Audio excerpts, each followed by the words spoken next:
Bienvenidos de vuelta. Vamos a hablar de malaria. Malaria está causada por el parásito Plasmodium y Plasmodium es en realidad un género de parásitos. Ese género de parásitos, de protozoarios, viste que eran los parásitos chiquitos, es el que nos causa la malaria.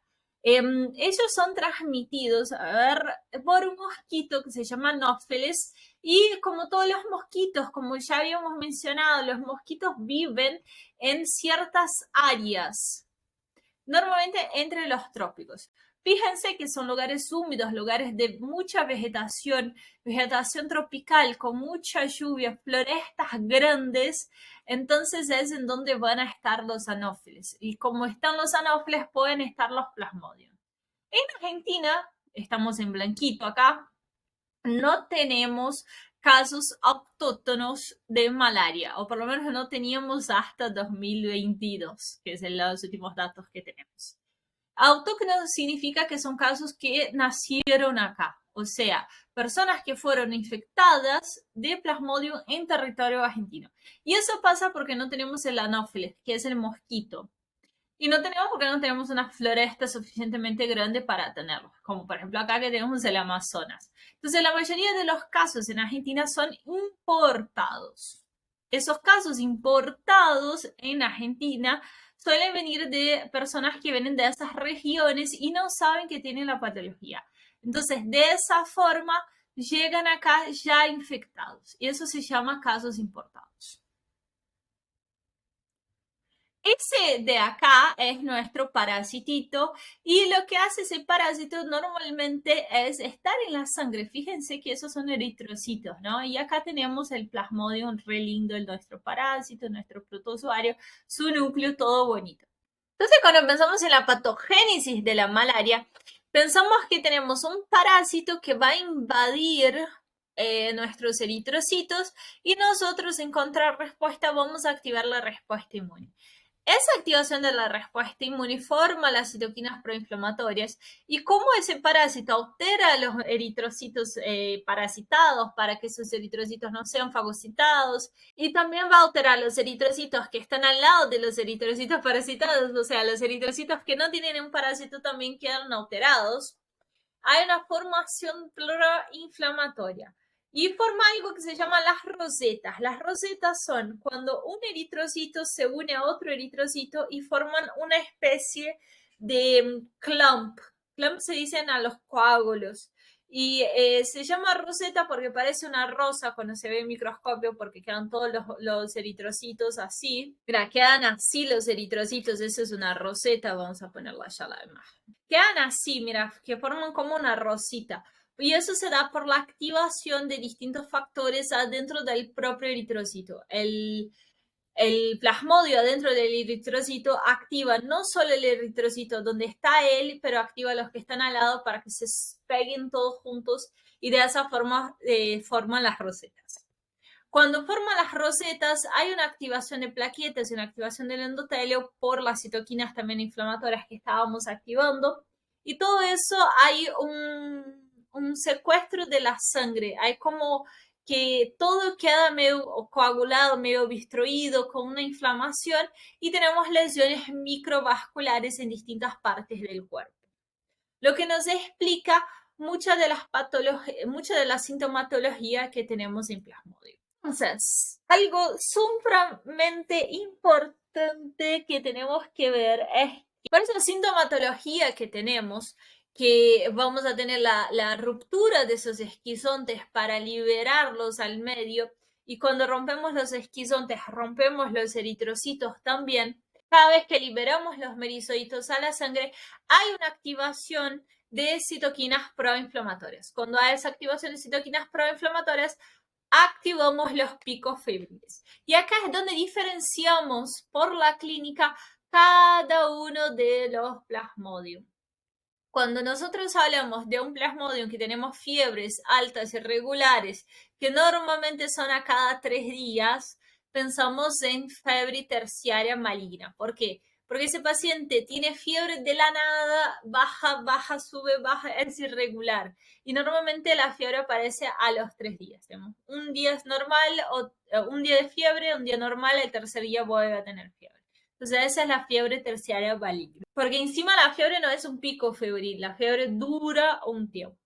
Ya la fiebre terciaria benigna, estamos hablando de que tengo un pico de fiebre y tengo 2 días entre esos 2 picos de fiebre sin que tenga nada. Y el pico de fiebre dura un par de horas, no dura un día entero como en el plasmodium falciparum. Por un lado, la fiebre cuaternaria, que es el plasmodium malariae, tenemos más tiempo entre los picos febriles y después baja a toque la temperatura. Y la fiebre cotidiana, que es el plasmodium convalesci, que casi no se ve, es casi todos los días de fiebre. Casi todos los días tengo un pico de fiebre. Así podemos diferenciar cada uno de los plasmodios. Cada uno nos habla un poco del outcome de esa patología también. El ciclo de nuestro parásito. El ciclo de nuestro parásito arranca cuando el anófeles nos pica y inyecta los esporozoitos para buscar las células del hígado. En las células del hígado, que es el ciclo exoeritrocitario, que es el ciclo hepático, el esporozoito va a entrar en una célula hepática, va a replicarse, va a infectar esa célula, va a formar un esquizonte, que es una vacuola adentro de la célula humana, y rompe ese esquizonte para liberar sus merozoitos a nuestra sangre. Cuando rompe el esquizonte, también rompe la célula humana. Una vez que está en la sangre, el merozoito va a encontrar nuestros eritrocitos. Los merozoitos entran adentro del eritrocito, forma un trofozoito, primero un trofozoito inmaduro que está en forma de anillo, que es esta fotito que vemos acá. Después, ahí vamos viendo al lado las imágenes. Después se puede madurar a un trofozoito maduro y ese trofozoito forma un esquizonte. El esquizonte era la vacuola, ¿se acuerdan? La vacuola se rompe, el esquizonte se rompe y libera todos los merozoitos de vuelta a la sangre. Esos merozoitos vuelven a infectar un eritrocito y volvemos a tener todo el ciclo de los eritrocitos. Ese es el ciclo eritrocitario de nuestro parásito. Ahora, lo otro que puede ser el parásito es adentro del eritrocito, dice, tengo ganas de hacerse gameta. Entonces se hace gameta, hace una gametocitosis. La gametocitosis forma gametas hembras y gametas machos, gametas femeninas y gametas masculinas. Entonces tenemos las gametas de Plasmodium, que son un poco distintas de las otras gametas. Fíjense que son como más ovaladas, las de Vivax, Ovale y Malaria. Las gametas necesitan sí o sí irse al anófeles, que era nuestro mosquito, para poder seguir ese ciclo.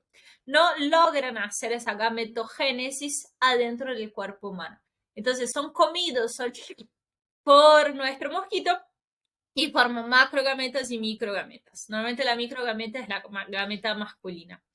Entonces la macrogameta con la microgameta hacen su fecundación y forman nuestro oociste. El oociste está lleno de esporozoitos. Los esporozoitos van a romperse del ooquiste y van a ser inyectados por nuestro mosquito a nuestro cuerpo. Son inoculados. Recuerden bien eso porque hay otros bichos que no hacen inoculación. Lo que son los anófeles del plasmodio hacen inoculación y eso puede ser tanto pregunta de choice cuanto pregunta de oral. Eso es algo muy importante, saber si el vector hace inoculación o no de nuestro parásito. Entonces acá lo que teníamos eran las imágenes de los trofozoitos, de los esquizontes, de las gametas. Fíjense, vamos a arrancar por arriba, acá tenemos el estadio de anillo, que es el trofozoito maduro adentro de nuestro eritrocito, después el esquizonte, que es una vacuola dentro de nuestro eritrocito, y después las gametas.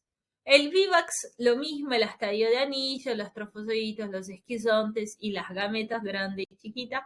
Después, espera que me voy, el anillo acá, o acá también podemos ver, el trofozoito, ese es más redondito. Fíjense que el trofozoito de malaria es como más chiquito. El malaria es más chiquito, es más pichuchito. El esquizonte, acá, fíjense, la vacuola llena de esquizontes, llena de merozoitos, y acá está la gameta de malaria. Vamos al diagnóstico de Plasmodium, que puede ser absolutamente todo. Básicamente lo que tenemos que hacer acá es buscar el parásito en la sangre. Entonces, básicamente arrancamos con un paciente que tiene fiebre. Entonces, voy a ver ese paciente, hago la clínica y pregunto, che, ¿fuiste a Colombia? ¿Fuiste a la selva? ¿Fuiste al Amazonas? Ah, fui. ¿Tomaste la quimioterapia? ¿Tomaste la quimioprevención? Porque se da quimioprevención a los pacientes, a las personas que van a zonas endémicas.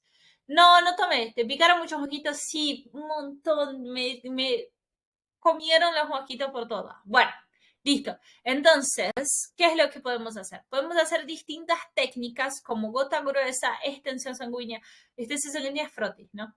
Gota gruesa, gota fina, y todos esos son exámenes de sangre para básicamente ver lo que ya estamos viendo, algo así. Eso es un frotis, entonces vemos, sacamos sangre de la persona, tuca, y hacemos el frotis para poder ver si la persona tiene esa patología o no, porque realmente vemos el plasmodio ahí nomás. Si el resultado, tengo la disponibilidad de las técnicas, bla, bla, no, entonces lo tengo que derivar a un lugar que haga. Bien, derivamos, tiene las técnicas, son positivos. Entonces ahí separo por especie si es Vivax o Vale malaria o Falciparum counesi o especie que no puedo identificar. Si son negativos y yo sospecho que tenga malaria, vuelvo a hacer los exámenes. Bien, cuando tengo el positivo, ahí empezó a hacer el tratamiento. El tratamiento de malaria es con cloroquinina. La cloroquina ustedes seguramente la conocen por algunos boludos que decían que era para tratar COVID y en realidad porque in vitro se vio que mataba, pero la cloroquina mata un montón de cosas. Entonces, obvio que iba a matar un virus. Pero bueno, anyway. La podemos dar cloroquina o primaquina, que es otro antiparasitario, los dos son antiparasitarios. Y si mejora la clínica, buenísimo. Si no mejora la clínica, podemos pasar a un tratamiento hospitalario si la persona tiene una muy mala clínica. Entonces podemos pasar al tratamiento convencional o tratamiento de cuidados intensivos, que no entra mucho en micro, pero para que entiendan que existe todo eso, porque es una patología que puede ser muy moderada o puede ser muy grave, dependiendo de la persona, o sea, el paciente, y también dependiendo de cuál plasmodium tenemos. Solo para que vean que tenemos tratamientos convencionales y tratamientos en cuidados intensivos.